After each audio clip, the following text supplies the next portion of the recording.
मित्रहो, शिवसेना या चार अक्षरांबरोबर शिवसेना प्रमुख बाळासाहेब ठाकरे हे नाव ज्या पद्धतीत जोडलं गेलेलं आहे, तसंच आणखी दुसरं एक नाव जोडलं गेलंय, ते आहे स्वर्गीय आनंद दिघे यांचं. आनंद दिघे हे ठाण्याचे फक्त जिल्हा प्रमुख होते, पण शिवसेना प्रमुख बाळासाहेब ठाकरे यांच्या इतका नसला तरी त्यांच्या खालोखाल शिवसेनेमध्ये त्यांचा बोलबाला होता. आणि त्यांचेच उत्तराधिकारी असलेल्या एकनाथ शिंदे यांचा आता सध्या राज्याच्या राजकारणात बोलबाला आहे. पण याच आनंद दिघेंना ठाण्यातल्या गटबाजीचं एक ग्रहण लागलं होतं, त्याचा फटका बसला होता. आज तशीच अवस्था एकनाथ शिंदे यांची होते का? ठाण्यातल्या गटबाजीचा फटका एकनाथ शिंदे यांना बसणार आहे का? ठाण्यामध्ये अगदी अंबरनाथपर्यंत खूप मोठ्या प्रमाणात परिवारवाद सुरू झालेला आहे आणि या परिवारवादामध्ये एकनाथ शिंदे यांचं नेतेपण होरपळून निघणार आहे का? एकनाथ शिंदे यांनी ज्यांना मोठं केलं तेच आता एकनाथ शिंदे यांना डोळे दाखवायला लागलेत का? काय आहे ठाण्यातली सद्यस्थिती, मी आपल्याला सांगण्याचा प्रयत्न करणार आहे. नमस्कार मित्रो, मी राजेश कोचरेकर आणि आपण पाहताय आपलं आवडतं न्यूज पोर्टल टाइम महाराष्ट्र. मित्र हो, आपण निष्पक्षपणे, तटस्थपणे आणि बिनधास्तपणे काही गोष्टींवर विवेचन करतोय. ठाण्यातल्या सद्यस्थितीवर मी तेच करण्याचा प्रयत्न करणार आहे. यात कोणाला दुखवायचा प्रयत्न नाही आणि कोणाला गोंजारायचाही प्रयत्न नाही. पण आपल्या प्रेक्षकांना किंवा जे जे लोक टाइम महाराष्ट्रावर प्रेम करतात त्या सगळ्यांना तिथली सद्यस्थिती कळावी, हा या व्हिडिओच्या मागचा प्रपंच आहे. मित्रहो, ठाण्यामध्ये गुरुवारी काही नगरसेवकांच्या मुलाखतींचा कार्यक्रम होता. आनंद मठ या आनंद दिघेंच्या कार्यालयामध्ये पहिल्या मजल्यावर या मुलाखतींचा कार्यक्रम सुरू होता आणि मनोरमा नगर, आझाद नगर हा जो काही भाग आहे, या भागामधल्या नगरसेवकांच्या मुलाखतींचा कार्यक्रम सुरू असताना ठाण्यामधलं सगळ्यात प्रभावी आणि हुकमी पद्धतीने निवडून येणारं जे कुटुंब आहे ते आहे देवराम भोईर यांचं कुटुंब. या कुटुंबातला जो सगळ्यात लहान मुलगा आहे भूषण भोईर, याला शिवीगाळ करण्यात आल्याची तक्रार या भूषण भोईर यांच्या कुटुंबाने केलेली आहे. आता यांच्या संपूर्ण कुटुंबामध्ये चार नगरसेवक आहेत. बाळकुममध्ये या भोईर कुटुंबाचं एक प्राबल्य होतं. बाळकुम हा जो परिसर आहे हा अनेक कंपन्यांनी आणि उद्योग व्यवसायांनी भरलेला असा हा प्रभाग होता. काळाच्या ओघात इथल्या कंपन्या गेल्या आणि इथे मोठमोठे आलिशान कॉम्प्लेक्स उभे राहिले. पण या कॉम्प्लेक्समध्ये येणारा जो मतदार आहे हा जरी नव मतदार असला तरी त्याच्यावर गारुड करत आपली कुटुंबाची सत्ता आणि प्रभाव कायम ठेवण्याचं काम या देवराम भोईर आणि त्यांच्या चिरंजीवांनी केलेलं आहे. आता यांच्याकडे चार नगरसेवक आहेत. ते कोण आहेत? देवराम भोईर, जे स्वतः माजी राष्ट्रीय कबड्डीपटू आहेत. संजय भोईर हे स्थायी समितीचे अध्यक्ष होते, ज्येष्ठ नगरसेवक आहेत, पण तितकेच ते वादग्रस्त आहेत. त्यानंतर भूषण भोईर हे संजीव भोईर यांचे धाकटे बंधू आहेत. पण भूषण भोईर हे स्वतः चांगलं क्रिकेट खेळतात, पण ते संजय भोईर इतके वादग्रस्त नाही आहेत. संजय भोईरांच्या तुलनेत ते खूपच शांत स्वभावाचे आणि संयमी स्वभावाचे. आणि संजय भोईर यांची पत्नी उषा भोईर हे चार नगरसेवक आहेत. आता ज्याच्याकडे दोन नगरसेवक असतात तो पण ठाण्यामध्ये कोटीची कोटी उड्डाणं घेत असतो. कारण इथलं राजकीय गणित हे सतत अस्थिर असतं आणि अशांत असतं. याचा फायदा उठवण्याचा प्रयत्न गेली वर्षानुवर्षे इथले नगरसेवक करतायत. साधारण 2012 नंतर किंवा 2000 त्याच्यानंतरचा 17 नंतरचा जो काळ आहे तोपर्यंत एकनाथ शिंदेंनी ठाण्याच्या राजकारणावर प्रभाव मिळवला होता. हा प्रभाव मिळवताना इथलं राजकारण स्थिर झालं आणि इथल्या नगरसेवकांचे भाव पडले. पण त्यावेळेला जेव्हा एका बाजूला भाव पडत होते, दुसऱ्या बाजूला इथल्या झोपडपट्ट्या विकसित होत होत्या. इथल्या वेगवेगळ्या कंपन्या बाहेर जात होत्या आणि तिथे आलिशान कॉम्प्लेक्स उभे राहत होते. या सगळ्या विकासाच्या वाहत्या गंगेमध्ये या नगरसेवकांनी हात धुवून घेतले आणि त्यामुळे इथले नगरसेवक प्रचंड गब्बर झालेले आहेत.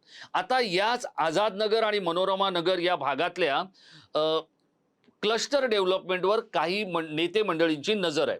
आता या भूषण भोईर यांना शिवी दिली कोणी किंवा त्यांना अर्वाच्य भाषेमध्ये बोललं कोण? तर त्यासाठी मीनाक्षी शिंदे यांच्यावर या भोईर कुटुंबाचा ठपका आहे किंवा आरोप आहे. मी मीनाक्षी शिंदे यांना फोन करण्याचा प्रयत्न केला, त्यांनी माझा फोन घेतला नाही. त्यानंतर मी रवींद्र फाटक यांना फोन करण्याचा प्रयत्न केला, त्यांनी माझा फोन घेतला नाही. मी गोपाळ लांडगे यांना फोन करण्याचा प्रयत्न केला, ते म्हणाले मी चौकशी करून सांगतो. त्याला आता जवळपास 40 तास उलटले. गोपाळ लांडगे हे माझे ठाण्यातले पहिले राजकीय मित्र आहेत, त्यांनी मला अजून फोन केलेला नाही. मी अशोक वैतींना फोन केला, ते म्हणाले मी या संपूर्ण टीममध्ये नव्हतो.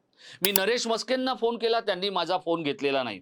मी पूर्वेश सरनाईक यांना फोन केला, त्यांनी माझा फोन घेतलेला नाही.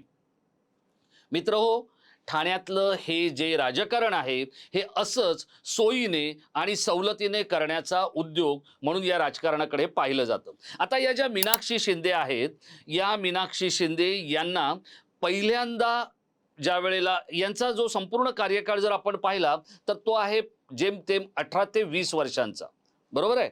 आणि या 18 ते 20 वर्षामध्ये त्यांचं इतकं मोठं प्रस्थ ठाण्यामध्ये झालेलं आहे. त्या जरी रणरागिणी म्हणून शिवसेनेमध्ये परिचित असल्या तरी शिवराळ भाषा आणि त्यांची कार्यशैली याच्याबद्दल अनेक तक्रारी आहेत. आता प्रश्न असा आहे की त्यांनी शिवी दिली की नाही. मी आपल्याला अत्यंत विश्वसनीय पद्धतीने सांगतोय की त्यांनी अर्वाच्य भाषेचा उल्लेख केलेला आहे. त्यांनी भूषण भोईर यांना आक्षेपार्ह शब्दांमध्ये खरी खोटी ऐकवण्याचा प्रयत्न केलेला आहे. आता यातला एक प्रश्न येतो, तो काय, तर भूषण भोईर यांचं तिकीट त्यांना कापायचं होतं किंवा भूषण भोईर यांना तिकीट द्यायचं नव्हतं, याचं कारण काय. तर इथला जो स्थानिक शाखा प्रमुख आहे वायचळ नावाचा, त्याचं नाव आहे परेश वायचळ, याला तिकीट द्यावं असं या मीनाक्षी शिंदे यांचं म्हणणं होतं. आता गंमत बघा कसं आहे, शिंदेंनी काय केलंय, दुसऱ्या पक्षांमधले जे सिटिंग नगरसेवक आहेत, विद्यमान नगरसेवक आहेत, अशा अनेकांना आपल्या पक्षात आणलंय. त्यांना काय सांगितलंय की तुम्ही आलात तर पुढच्या वेळेला तिकीट तुम्हालाच दिलं जाईल. बरं, हे जे भोईर कुटुंब आहे हे सुद्धा सोयीनं राजकारण करणार आहे. म्हणजे ते काही अगदी निष्ठावंत शिवसैनिक आहेत वगैरे असं काही नाही. हे देवराम भोईर हे स्वतः शरद पवारांचे अत्यंत विश्वासातले किंवा ठाणे जिल्ह्यातली जी काही जवळची मंडळी होती शरद पवारांच्या, त्यापैकीचे भोईर एक आहेत. भोईरांना हे माहिती आहे की आपल्याकडे 4 नगरसेवक आहेत. आपण आपल्या भागाचा विकास करण्यासाठी मग एकनाथ शिंदे असो, देवेंद्र फडणवीस असो, शरद पवार असो किंवा इतर कोणी, उद्धव ठाकरे असो, यांना आपण आट्यात घेऊन आपलं काम करून घेऊ शकतो. आता हीच गोष्ट मीनाक्षी शिंदे यांना खटकते आणि त्यामुळे भूषण भोईर हे दुसऱ्या भागात राहतात. त्यांना या भागात निवडणूक लढवायला मिळू नये किंवा त्यांनी ती लढवू नये असा मीनाक्षी शिंदे यांचा प्रयत्न होता. आणि त्यातून मीनाक्षी शिंदे यांनी जे काही अर्वाच्य शब्द उच्चारले ते एक नवा आपला गट शिंदेंच्या समोर उभा करून तो प्रस्थापित करण्याचा प्रयत्न मीनाक्षी शिंदे यांचा आहे. आता मीनाक्षी शिंदे या असं का करतायत, तर ठाण्याच्या राजकारणातला एक वजनदार नेता जो महानगरपालिकेच्या सगळ्या घडामोडींमध्ये आणि गोष्टींमध्ये अत्यंत लक्षणीय पद्धतीने आपलं चित्त केंद्रित करतो, अशा नेत्याची मीनाक्षी शिंदे यांना या मागची ऊर्जा आहे अशी माझी विश्वसनीय माहिती आहे. आता बघा, मी मीनाक्षी शिंदे यांना फोन केला होता, त्यांनी हे सगळं मला, जर त्यांनी त्यांची बाजू मांडली असती तर मला हे काही सांगायची गरज नव्हती. मी इतर सगळ्यांकडे बोलल्यानंतर आज या व्हिडिओला हात लावलेला आहे. प्रकार गुरुवारी घडलेला आहे. पण आता एकनाथ शिंदे यांच्या समोर काय वाढलंय ते मी आपल्याला सांगणार आहे. आता जसं आनंद दिघेंना गटबाजीचा त्रास झाला होता, आनंद दिघेंना गटबाजीचा त्रास कोणामुळे झाला होता, सतीश प्रधान जे खासदार होते आणि आनंद दिघे यांच्या समोर ते, कारण ते स्वतः उच्च शिक्षित होते, स्वतः संगणक चालवायचे आणि आनंद दिघे यांना जेव्हा आबालवृद्ध त्यांच्या पायावर पडायचे आपापल्या कामांसाठी, त्यावेळेला सतीश प्रधानांनी आपल्या कार्यालयात लिहिलं होतं, कृपया माझ्या पाया पडू नये. इथूनच सगळ्या या खिजवण्याची शर्यत सुरू झाली आणि त्यानंतर सतीश प्रधानांनी हवा दिली ती विलास सामंत यांना. विलास सामंत हे एक अभ्यासू नगरसेवक होते, त्यांनी सुद्धा आनंद दिघेंबरोबर पंगा घेतला, पण आनंद दिघेंनी घंटाळीपर्यंतच त्यांना मर्यादित ठेवलं. त्यानंतरचा आणखी तिसरा भिडू कोण होता आनंद दिघेंना नडणारा, अनंत तरे. अनंत तरे स्वतः एक उत्तम खोखोपटू होते, त्यांच्या तरुण वयामध्ये बँक ऑफ इंडियामध्ये नोकरी करायचे, बांधकाम व्यावसायिक होते.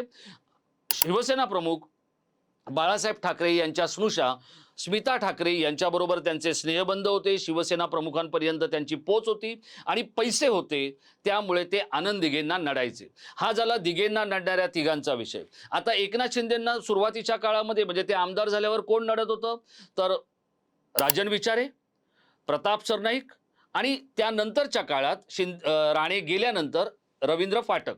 रवींद्र फाटक हे स्वतः बांधकाम व्यावसायिक आहेत, ताकदवान नगरसेवकांपैकी एक आहेत, मोठा गट नगरसेवकांचा त्यांच्याकडे आहे. प्रताप सरनाईक मूळचे राष्ट्रवादीतले, पण मीरा भाईंदर पासून घोडबंदर पर्यंतच्या पट्ट्यावर त्यांचं प्राबल्य. आणि राजन विचारे की जे स्वतः एकनाथ शिंदेंना सिनियर होते, आपलं स्वतःचं पद त्यांनी एकनाथ शिंदेंना आनंद दिघेंच्या सांगण्यावर देऊ केलं होतं. त्यांचाही एक गट एकनाथ शिंदेंना नडण्यामध्ये माहीर होता. आता ही जी मी 6 नावं सांगितली, या प्रत्येक नावाचं एक उपद्रव मूल्य आहे. पण म्हणून मीनाक्षी शिंदे म्हणा किंवा इतर जे काही लोक आता एकनाथ शिंदेंना वेगळा आपला गट प्रस्थापित करून नडण्याची किंवा आपली ताकद दाखवण्याचा प्रयत्न करतायत, ते खरंच एकनाथ शिंदे यांच्यासमोर टिकाव धरू शकणार आहेत का? जर भूषण भोईर यांना तिकीट द्यायचं नव्हतं, तर महिला आघाडीच्या संघटक किंवा प्रमुख म्हणून मीनाक्षी शिंदे यांची कार्यकक्षा जी आहे ती काय आहे? तर ती महिलांना न्याय मिळवून देण्याची आहे, महिलांना प्रतिनिधित्व मिळवून देण्याची आहे. त्यांना भूषण भोईर या प्रकरणात हात का घालावा लागला? तर याचं उत्तर हे निव्वळ इथला क्लस्टरचा डेव्हलपमेंट आणि आर्थिक साटेलोट इतकंच आहे. आता या सगळ्या गोष्टींमध्ये मीनाक्षी शिंदे या जर वरचढ होऊन शिंदेंना डोळे वटारत असतील, त्यांनी आपल्या पदाचा राजीनामा दिला, शिंदे त्यांच्याबरोबर चर्चा करणार होते शुक्रवारी असं सांगण्यात आलं होतं. त्यांची चर्चा झाल्याची माहिती माझ्याकडे आता या क्षणाला उपलब्ध नाहीये. पण या सगळ्यांमुळे जे आत्ता अंबरनाथमध्ये घडलं अरविंद वाळेकरांच्या दादागिरीमुळे, ते ठाण्यामध्ये घडणं दूर नाहीये मित्रो. याचं कारण असं आहे, माझ्याकडे आत्ता काही ताकदवान नगरसेवकांच्या आणि कुटुंबाची यादी आहे. रवींद्र फाटक यांना स्वतःच्या कुटुंबामध्ये 4 तिकीट हवी आहेत. एक आपल्या पत्नीला, दुसरा आपल्या मुलाला, तिसरा आपल्या भाऊजाईला आणि चौथा आपल्या सुनेला. प्रताप सरनाईक यांना 2 तिकीट हवी आहेत. देवराम भोईर यांना 4 तिकीट हवी आहेत. स्वतः नरेश म्हस्के हे जे आता खासदार आहेत त्यांच्या मुलाला तिकीट हवं आहे. राम रेपाळेच्या मुलाला तिकीट हवं आहे. त्याच्याचप्रमाणे HS पाटील यांना 2 तिकीट हवी आहेत. एकनाथ भोईर यांना, एकता भोईर आणि एकनाथ भोईर यांना 2 तिकीट हवी आहेत.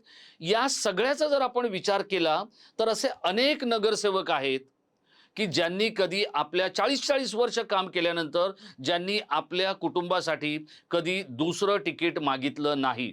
ते कोण आहेत याचा शोध एकनाथ शिंदे स्वतः घेऊ शकतात. पण आत्ता एकनाथ शिंदे यांना प्रत्येक जण ठाण्यामधला इमोशनली आणि पॉलिटिकली ब्लॅकमेल करण्याचा प्रयत्न करतोय आणि त्याचा वणवा किंवा त्याची ठिणगी ही आनंद मठामध्ये गुरुवारी पडलेली आहे. या ठिणगीचा वणवा करायचा की मीनाक्षी शिंदे यांना त्यांची कार्यकक्षा आणि जागा दाखवून द्यायचा, हा प्रश्न सर्वस्वी एकनाथ शिंदे यांचा आहे.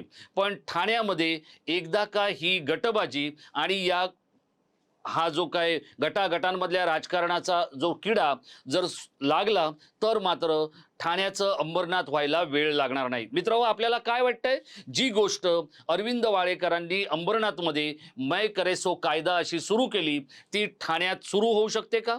मीनाक्षी शिंदे यांचा बोलविता धनी किंवा मीनाक्षी शिंदेंनी जे केलं त्याची स्क्रिप्टिंग कोणीतरी दुसऱ्याने केली आहे का? एकनाथ शिंदे हे मीनाक्षी शिंदे यांच्यावरती, ज्या स्वतः जन्माने दाक्षिणात्य आहेत, त्यांच्यावरती कारवाई करण्याचं धाडस करणार आहेत का? शिंदेंपासून ते अगदी सरनाईकांपर्यंत आणि फाटकांपासून मस्केंपर्यंत सगळ्याच नेत्यांनी आपल्या कुटुंब कबिल्याला इथे आता नगरसेवक करण्याचा चंग बांधलाय. त्यामुळे आनंद दिघे यांना मानणारा जो शिवसैनिक आहे त्याची होरपळ होते का? त्याच्यावर अन्याय होतोय का? आपल्याला काय वाटतंय? आपण अत्यंत परखड शब्दात आणि संसदीय भाषेत मला जरूर लिहून कळवा. पुढचा व्हिडिओ येईपर्यंत आपण स्वतःची काळजी घ्या. बाहेर राजकारण आणि वातावरण दोन्ही खराब झालेलं आहे. धन्यवाद.